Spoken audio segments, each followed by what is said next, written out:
Yo, salut tout le monde, ici Akous. Pour cette vidéo, on part sur un Kra. J'ai sélectionné le Voldorak Vo. Donc le passif de l'arme va nous intéresser, hein, le fait de gagner une mire à chaque fois qu'on applique l'état boueux. Donc finalement, dès qu'on balance un sort ou qu'on applique un état boueux de manière générale, on gagnera un bonus de 3 points de dégâts, si on arrive à libérer la mire évidemment. Et le point volant, c'est un sort que je vais également utiliser. C'est un des rares sorts à 6 points d'action ayant pris pas trop cher après le passage du niveau 1 au niveau 5. Donc 10 dégâts pour 6, bon c'est pas terrible mais ça va encore. Et finalement le coup de grâce peut nous intéresser. Et une dernière chose aussi sur le Voldorak Vo, c'est qu'actuellement c'est le seul Kra disposant de 6 d'attaque. Voilà. Donc c'est à noter lorsqu'on build d'un Voldorak Vo. Alors voici le deck, donc j'ai classé les sorts en fonction de leur... des combos que j'ai envie de faire chaque tour finalement. Donc là j'ai mis les sorts à 3 qui combotent chacun les uns avec les autres. Là j'ai mis... là si j'ai envie de faire un tour à 2 plus 4, là c'est pareil à 4 plus 2, voilà. C'est juste pour les classer, pour savoir les tours que j'ai envie de faire. Donc ici, le tir boueux qui permet d'infliger 5 dégâts, ou plutôt 8 grâce à la génération de la mire.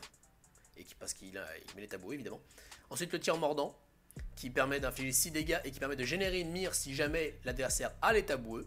D'ailleurs c'est le seul sort qui utilise l'état boueux, donc j'aurais pu mettre le tir assommant, mais encore une fois c'est un gros sort pour 7, c'est pas terrible, 10 dégâts pour 7 c'est pas terrible, en plus assommer une cible pour la réveiller immédiatement à cause de ma mire, j'ai pas très envie, donc voilà, non. Et le tir immobilisant est trop cher, de toute façon 12 dégâts pour 8 c'est pas terrible et moi je le trouve pas terrible en fait, en plus j'ai pas beaucoup de quoi générer des points d'action ici. Donc voilà. Ensuite, le tir croquant qui finalement coûte 3 PA, donc 7 dégâts pour 3 PA c'est très bon. J'ai mis la pointe harcelante pour compléter mon panel de sorts à 3 points d'action. Donc il inflige 6 dégâts pour 3, c'est très bien. Et puis ça peut éventuellement nous faire un tour pointe harcelante, pointe acérée, pointe chuchotante, si jamais. Bon, si jamais on a envie de balancer 3 mires par exemple en un tour, ça peut être intéressant à noter. Donc ensuite j'ai mis la pointe acérée évidemment à comboter avec la pointe étoilée pour nous refaire une main. Et ici j'ai mis le tir terrestre, donc finalement il coûte 4, hein, car il génère un point d'action. Encore un moyen d'appliquer tabou, donc de gagner 3 points de dégâts supplémentaires. Donc finalement c'est un sort qui pour 4 inflige 10 dégâts. Et donc il sera comboté pour compléter le tour avec la pointe chuchotante. Donc qui inflige 5 dégâts pour 2. C'est très bien, donc on se servira très rarement hein, de l'état aimanté ici. Hein. C'est surtout pour l'état aimanté, c'est surtout pour la pointe étalée. C'est pas pour cette génération de mire. Voilà, donc ça j'en ai déjà parlé, donc on va passer au compagnon. Donc le Griffer Tankino qui permet à chaque fois qu'il attaque de générer une mire supplémentaire. Donc finalement il a 5 d'attaque, mais on peut considérer à partir du moment où on libère les mires évidemment qu'il inflige 8 dégâts à chaque attaque. Donc c'est intéressant hein, pour 4. Ensuite l'Argoglio, bon, ce qui a vraiment besoin d'expliquer. L'Argoglio qui est toujours aussi excellent, une value monumentale. À chaque fois qu'on balance un sort, on gagne 3 points d'armure, on inflige 3 dégâts. Donc un différentiel de 6, c'est complètement craqué, donc on le met, voilà, bon. Et puis de toute façon j'avais envie de mettre des mires, j'aurais pu éventuellement, hein, pour pas jouer le Argolo j'aurais pu mettre l'éclaireur d'élite, mais déjà il a un body plus faible et puis protéger l'éclaireur d'élite c'est, je pense, pas terrible. Donc j'ai mis l'Argolio. Ensuite j'ai mis Flécheur.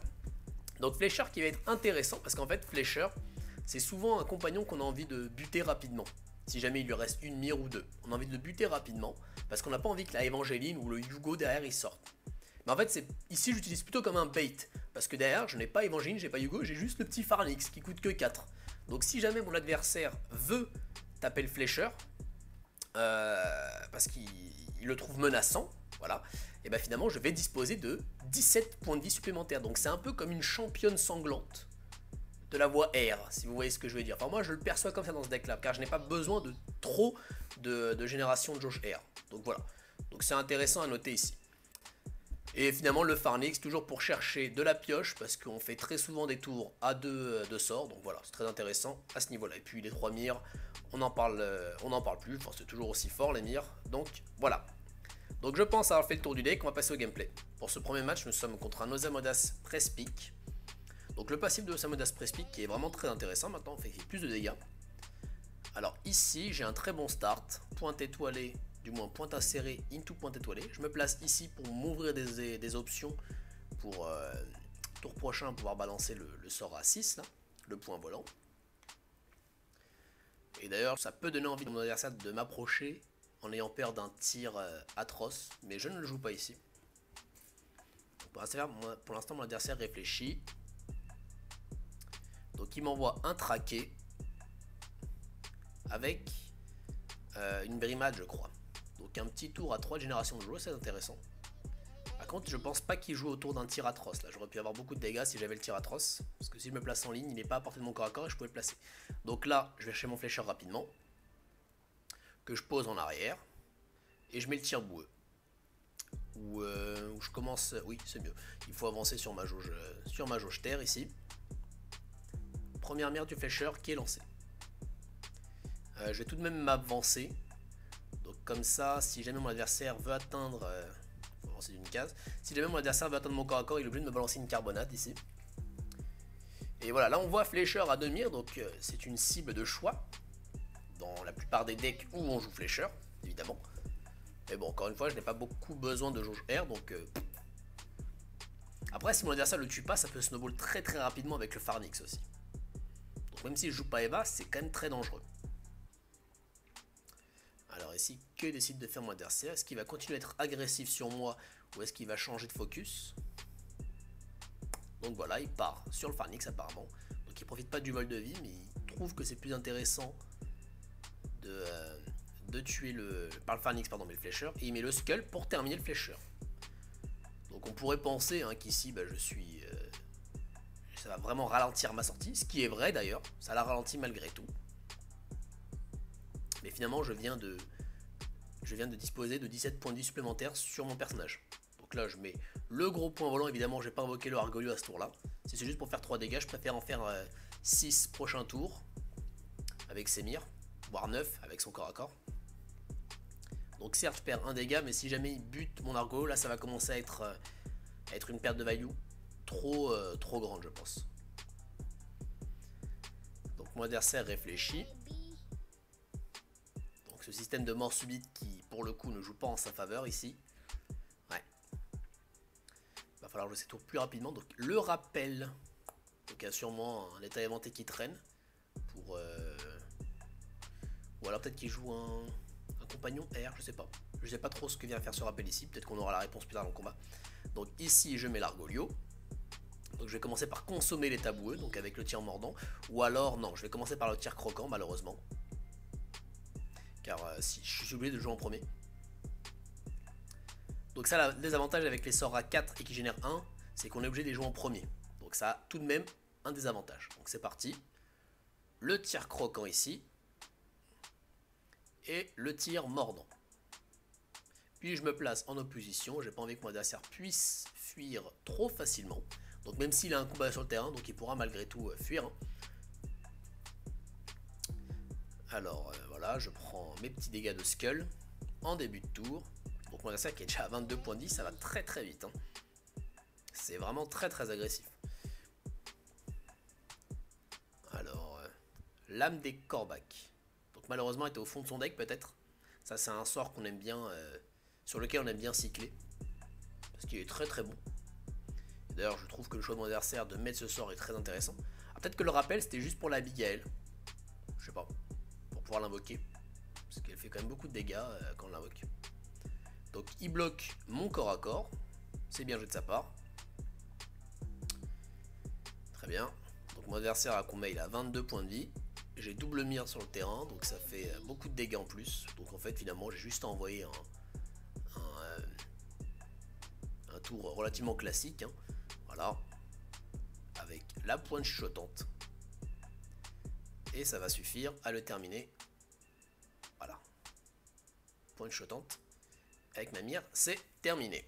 Pour ce deuxième match, nous sommes contre un Kra Boomerang, dont j'ai oublié le nom. Alors, je commence. J'ai un start plutôt correct ici. Hein. Bon, ça va sûrement être tir boueux, tir mordant, pour pouvoir rapidement avancer sur mes mires. Voilà. Un petit tour à pas mal de dégâts quand même. Et en plus, j'ai une mire supplémentaire. Donc ça fait beaucoup de dégâts en un tour. Donc mon adversaire réfléchit. Il m'envoie précisément la même chose. Donc en fait ça c'est lié au fait qu'Argolio est très fort. Donc on a très souvent des splash terre dans les decks maintenant. Par contre le placement que j'ai fait T1 était mauvais car je ne peux pas jouer mon point volant ici. Mais c'est pas grave. Je peux jouer autre chose. Ici je balance mon Argolio en arrière parce que j'ai envie de le protéger. Ouais. Point chuchotante, d'accord. Donc je garde un point d'action dans la réserve pour me laisser plus de flexibilité pour mes autres tours. Parce que finalement là le placement d'Argolo, je ne peux pas taper au corps à corps. J'aurais peut-être dû l'avancer de manière très agressive. Peut-être que j'aurais dû faire ça à ce moment-là. Mais je n'ai pas essayé de le faire. Même si c'était lui offrir l'Argolio. Peut-être que 3 dégâts ne valaient pas le coup. Alors ici, il joue les mires soignantes. Donc c'est sûrement à la fois pour les jauges et pour avoir un petit peu de sustain. Parce que les mires soignantes ont un très bon ratio. 6 points de vie régénérés à chaque fois qu'on inflige... Enfin, à chaque fois qu'on libère une mire. Donc ici, je me mets en ligne pour balancer le point volant. Donc ça me génère 2 de jauge. C'est un tour un peu plus faible. Mais bon, c'est pas grave. J'ai pas encore eu ma pointe... étoilé qui me permet de me faire une main rapidement, donc c'est normal que la sortie soit comme ceci. Donc il me semble que ce sont mes deux dernières cartes, pointe acérée, pointe étoilée. Par contre mon placement, voilà, mon placement était très mauvais, le fait de me placer en coin, enfin non, il n'était pas si mauvais que ça, pardon, parce que je devais me mettre en ligne. Mais là, ça fait que finalement je ne peux pas taper au corps à corps. Donc, comme quoi la contrainte de se mettre en ligne, elle est assez forte. Donc là il m'éclate mon Argolio, et il m'invoque son Skull, donc pour être très agressif sur moi. Très bien. Donc moi je vais commencer à sortir ma championne à ce tour-là. Non, pas à ce tour-là. Donc là je mets juste l'état boueux. L'état boueux ne me sert à rien parce que le tir mordant est encore loin. Donc je vais juste mettre la pointe acérée. Et je sais que j'ai la pointe étoilée au prochain tour. Alors ici je ne suis pas à portée d'Argolio, je ne suis pas à portée de son héros, donc je me place ici. Voilà, comme ça je suis. Il n'y a que le Skull qui peut me taper. Donc je lâche un peu d'agression sur mon adversaire. Donc c'est ça qui est un deck très agressif aussi. Alors la pointe chuchotante pour avoir une mire. Très bien. Donc le Skull me tape. Bon, très bien. Au niveau de l'agression, je suis pas mal. Je suis en avance ici. Donc voilà, ma pointe étoilée qui était mon dernier sort. Évidemment, je vais commencer par la pointe... enfin, ce sort-là pour que ça soit moins cher. Voilà. Donc là, mon deck a fait un tour. J'invoque mon flécheur pour commencer à avancer... pour continuer à avancer sur l'agression finalement. Et m'offrir une championne sanglante de type R. Donc, mon adversaire va très certainement focus mon flécheur ici. Mais moi, je ne focus absolument pas les compagnons de mon adversaire. Je sais qu'en face de moi, j'ai un deck ultra agressif. Donc, j'ai pas envie de perdre de temps en fait. Alors, le tir boueux, lui aussi a fait un tour complet de son deck apparemment. Voilà. Le tir mordant peut-être. Non, le corps à corps et le corps à corps. Donc, il perd l'état boueux.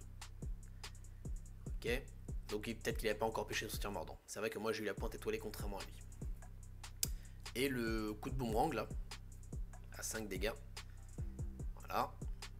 Alors ici, je suis bien encerclé. Donc c'est parti, tir boueux pour me lancer plein de dégâts, le griffeur tankino, non je vais plutôt déjà faire le tir mordant pour enlever l'état boueux, puis après lui rappliquer à nouveau, ah, donc ça fait des dégâts monstrueux, je vais quand même taper Skull, c'est celui qui est le plus bas en vie ici. Donc moi je lui laisse son flécheur, j'ai pas envie de perdre de temps sur l'agression. Donc 14 PV de mon adversaire, donc sauf s'il me joue une meurtrière, je pense pas qu'il puisse sustain un tour supplémentaire, donc... Deux options s'offrent à lui, plutôt une option du coup, si jamais il n'a pas la meurtrière, c'est me défoncer à ce tour là. Donc est-ce qu'il a les dégâts? Donc il commence par les corps à corps de ses différents personnages. Donc apparemment il n'a pas le létal, sinon il aurait tapé avec son héros et pas avec le flécheur, pour disposer d'un dégât supplémentaire. Donc là il va sûrement chercher à se protéger un tour supplémentaire. Donc mire soignante. Ah oui c'est vrai que les mires soignantes il les a balancées vraiment très très vite, c'est un peu dommage. Donc certes c'était pour balancer de la jauge, enfin pour avoir de la jauge rapidement, mais le fait de ne pas les avoir conservés, ça va lui coûter assez cher ici. Donc le tir croquant, ça suffit largement, voilà, avec l'attaque au corps à corps de mon tankino, et c'est terminé. Pour ce troisième match, nous sommes contre un sacré Ombraden. Donc je commence encore. Alors ici, j'ai pas le combo. Bon bah je vais sûrement faire le tir terrestre avec la pointe chuchotante. De toute façon ces sorts sont faits pour être lancés le même tour. Donc c'est parti. Donc 1 de génération dans chaque jauge. Donc un tour assez un tour 1 assez violent ici, hein. Une terme de dégâts, en plus il est taboueux. Donc le maître de l'agonie qui est déjà devenu très très bon. Pour 1 point d'action on a 2 de jauge. Et avec la frappe cyclone, donc c'est parfait. Donc en un tour il génère 4 de jauge, hein. C'est quand même pas mal. Alors ici c'est parfait, je suis en ligne, le point volant. Ça je pourrais balancer mon Argolio. Donc à mon avis il s'est mis en ligne parce qu'il a l'attirance. Peut-être. Donc mon adversaire réfléchit ici. Donc que va-t-il nous proposer? Donc ça a l'air d'être une version terre-air, un peu comme la mienne finalement. Donc il se met en ligne, sûrement une attirance qui va sortir ici. Donc il met un peu de temps à réfléchir. Donc le grand rempart, très bien. Bon. Donc 3 de jauge en plus. Donc il est à 3-3. Que va-t-il nous jouer après? Alors ici, l'Argolio, soit je le mets en offensive, soit je le veux disposer de ces 3 mires. Mais je me dis que 2 mires, ça va. Ça reviendra au même. Hein. Si c'est juste pour avoir des points d'armure supplémentaires, j'en ai pas besoin. Donc ici, sûrement le tir croquant, tir boueux. Parce que je préfère avancer sur ma jauge terre. Plutôt... D'accord, bon. Ok, très bien. Ça marche aussi. Alors ici, je tape avec mon Argolio. Et je me place ici pour pas que mon adversaire puisse me taper au corps à corps, pardon. Donc, on n'a toujours pas vu les compagnons de mon adversaire. Très bien, donc un Argolio, hein, qu'on voit très souvent, donc c'est normal. Et un Flécheur, donc ça a d'être une version mire. Qui ressemble un petit peu à celle que je vous avais présentée. Oui, avec l'état inventé, oui, ça ressemble un peu. Bon, après, il a mis le grand rempart et le maître de l'agonie, donc il a sûrement dû s'adapter. Très bien. Ensuite, ou alors il a dû juste la créer de toutes pièces, encore une fois, on peut très bien avoir les mêmes idées que moi sans nécessairement me copier, donc très bien, ça met la traversée pour pouvoir attaquer à mon corps à corps. Très bien, donc il me tape avec son... D'accord, il focus quand même mon Argolio. Et son propre Argolio s'enfuit, donc il a peur que je focus son Argolio, ce que je ne vais certainement pas faire, même le flécheur, je m'en moque. 17 points de vie, j'ai pas envie de perdre du temps. Je lui ai fait perdre du temps avec mon Argolio. Au moins le corps à corps de son flécheur. Mais moi j'ai pas envie de... Voilà, là on voit que j'hésite. Hein. On voit que je me demande à ce moment-là, est-ce que... Là c'est vraiment un tournant du match. Bon, après voilà, c'est pas un match non plus de très très haut niveau. Mais c'est quand même un tournant ici parce que je dois choisir si je continue sur le focus de mon adversaire ou non. Sachant que les sacreurs peuvent très bien temporiser avec le dur au mal notamment. Mais là je prends un pari, je prends le pari qui n'a pas le dur au mal. Donc c'est parti, je le bourre. Voilà, je tape avec tout le monde. Je le mets en agonie parce qu'on voit qu'il a quand même 2 points d'action dans sa réserve.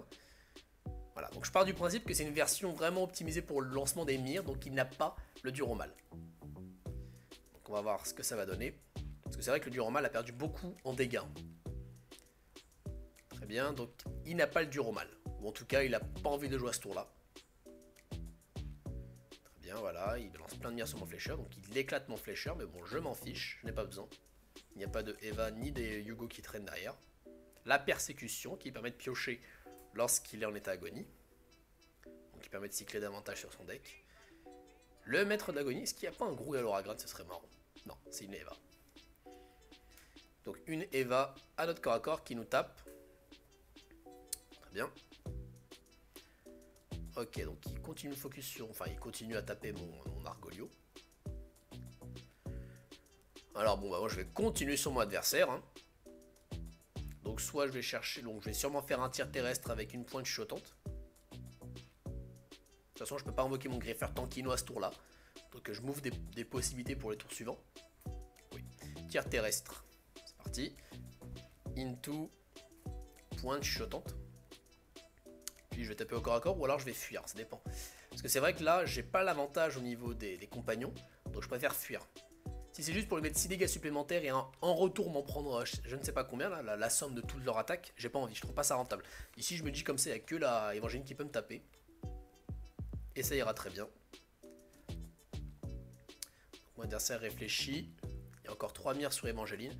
D'ailleurs, Évangéline qui est un des rares cras hein, qu'on peut balancer sans utiliser aucune de ses mires. Parce que vu que enfin je sais plus combien de PV là, vu qu'elle a beaucoup de PV, ça va se pas tuer. Alors frappe cyclone très bien placée de mon adversaire, ce qui veut dire que déjà il y en a 2 qui vont pouvoir me taper, c'est-à-dire la Eva et l'adversaire. Donc quelle va être la suite de son tour?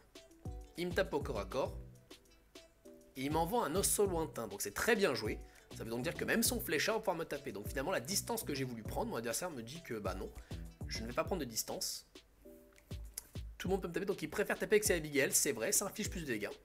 Ça inflige 7, contrairement à Eva qui inflige 6. Donc c'est un très bon tour de la part de mon adversaire. Donc ici, je vais juste mettre le point volant, le griffeur tranquillo, malheureusement, ce sera suffisant, enfin malheureusement pour l'adversaire. Et je le termine. Pour ce 4e match, nous sommes contre une Xelor trotteuse. Très bien. Donc je commence encore. Alors j'ai un très bon start, hein. Pointe acérée, pointe étoilée, c'est parfait. Je vais pouvoir me faire une bonne main rapidement pour pouvoir multiplier mes options. Alors ici, je me mets en ligne, comme d'habitude, pour avoir une option sur le point volant au prochain tour. Donc c'est le tour de mon adversaire. Très bien, donc il crame la réserve. Il joue les sabliers vengeurs. Donc les sabliers vengeurs qui permettent de générer 3 de jauge et de générer des points d'action, puis des dégâts supplémentaires si jamais il me tape au corps à corps. Alors ici, j'ai pas envie de mettre en ligne, j'ai pas envie de lui offrir l'attaque au corps à corps. Donc là, mon adversaire a bien joué son placement parce que si je veux avoir le point volant, il va avoir l'attaque au corps à corps. Donc il a fait un meilleur placement que mon premier adversaire. Donc là j'ai le flécheur, mais je vais pas l'envoyer, hein. Je peux profiter d'aucune de ses mires. Très bien. Donc il avance, il a vraiment l'air de vouloir m'agresser ici. Il joue ce sort pour pouvoir avancer sous sa jauge feu, je suppose. Et pour avoir une option pour terminer en fin de partie. Parce que c'est vrai que la trotteuse peut avoir du mal à finir. Très bien, donc ici je pars sur mon flécheur. Je tape avec le tir croquant.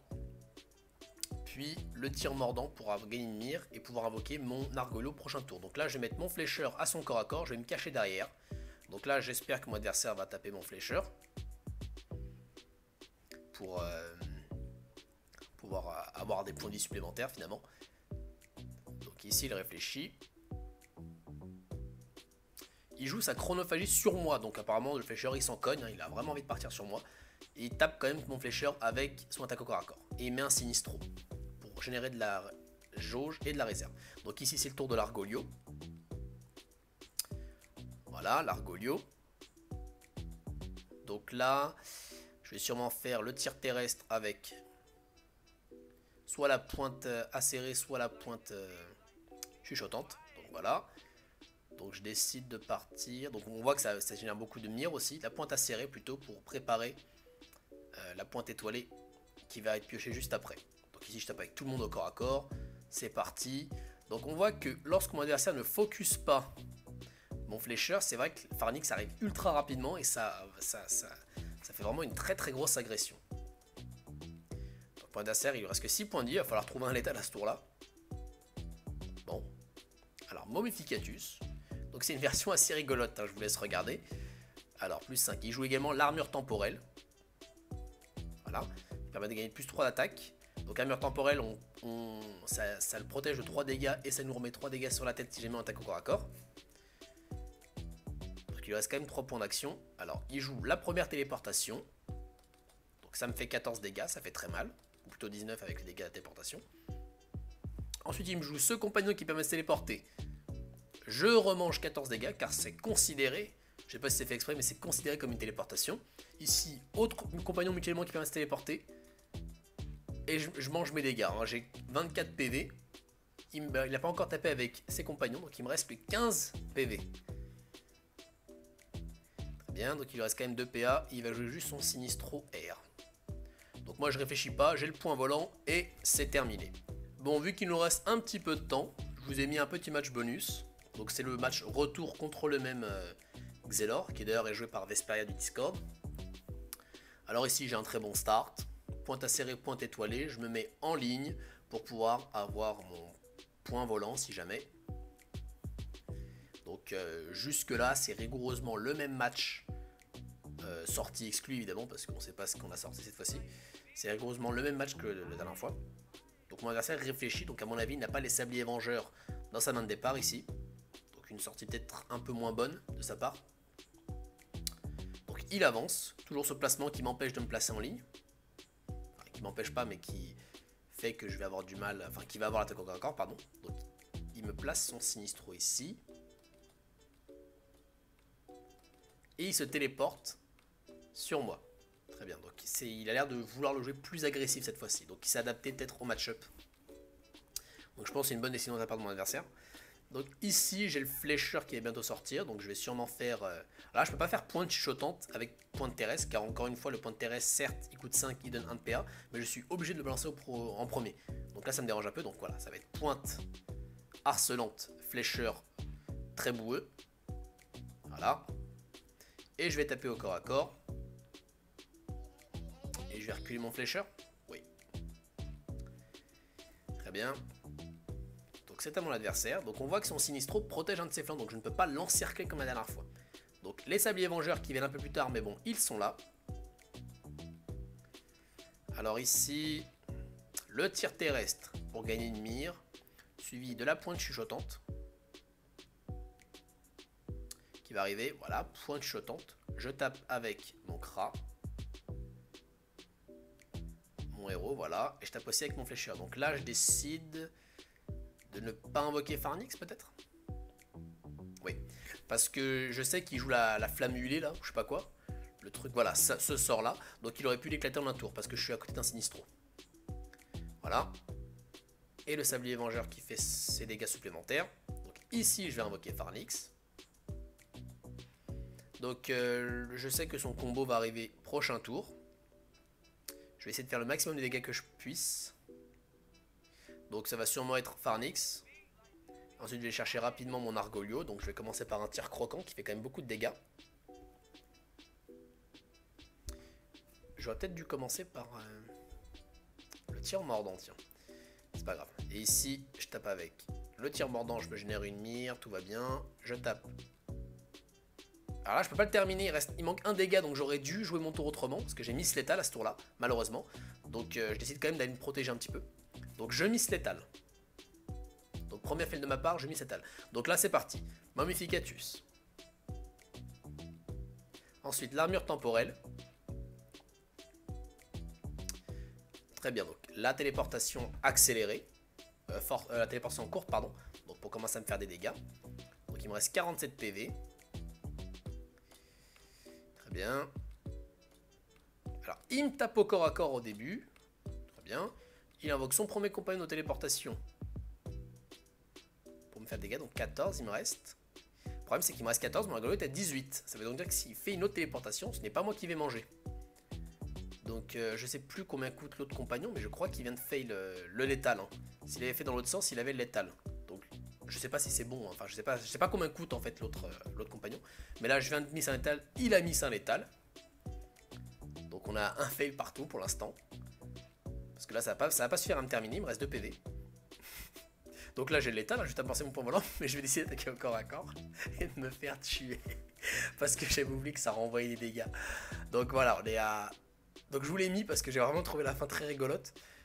Donc on a fail tous les deux un létal. Et à la fin j'ai fait un fail mais absurde, voilà. Donc il faut toujours rester concentré quand on joue à ce jeu là. Cette vidéo est maintenant terminée. Si elle vous a plu, n'hésitez pas à mettre un petit pouce bleu ou alors à vous abonner. Et moi je vous dis à la prochaine. Ciao.